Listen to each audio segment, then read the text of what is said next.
Diane in Denmark here. Just a 5-minute pep talk about decluttering books. I know a lot of you have a problem with books.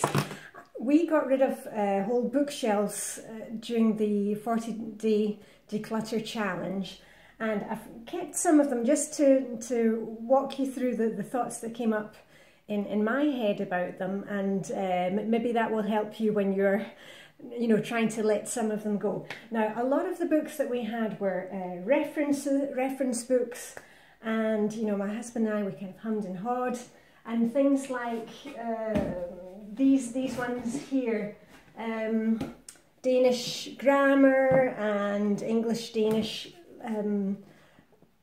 dictionaries. We're not going to hold on to those. We've got 1 or 2 that we are keeping down here in my office slash junk room. We'll hold on to those, but the other ones we can, the kids, they are in the online universe. At school all their exams are online, everything is online, and the way that they work is that they they search for things online dictionaries. So we're just keeping a couple of the really good ones, and all the other ones will be going to the book exchange.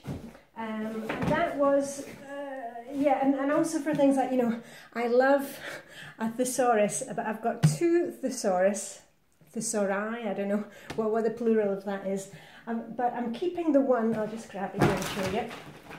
I'm keeping the one that I got, it was actually a prize that I won at school for a prize for excellence in geography, French and German. So I'm keeping that one because that was my first ever thesaurus, and I love, and I still use my thesaurus, but I don't need 2 of them. So also this one is going to the book exchange, somebody might want that. The same with language dictionaries. I mean, I'm no longer using this on a daily basis. I used to use it a bit, when we lived in Luxembourg and I worked at the Court of Justice. So all those kind of things, they are going to the book exchange because, I have this kind of connection to them, and that's what I used to use when I worked at the Court of Justice in Luxembourg. But I don't need to hang on to these any longer. I'm not using them, and I don't need that to remind me of my days at the European Court. So all those are going, apart from the really, really special ones. And then, let me see how we're doing on time. Oh yeah, plenty of time. We have some of my dearly departed Danish father-in-law's books. They have gone off to somebody who will enjoy those. There was a whole collection of garden books. But these ones, there were 2, and I'm going to give this to Vibeke. We don't need to hang on to them.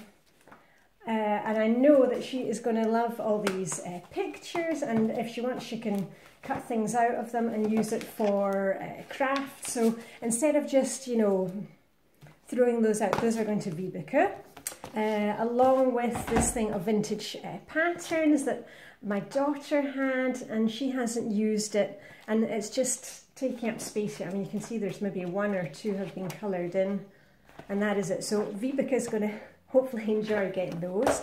And the last ones, now here's another example of a book with information that is now out of date, but that I am choosing to keep because, I don't know if you can see it here, the Rock Yearbook Volume 4, and this is from, gosh, can I see what year it's from?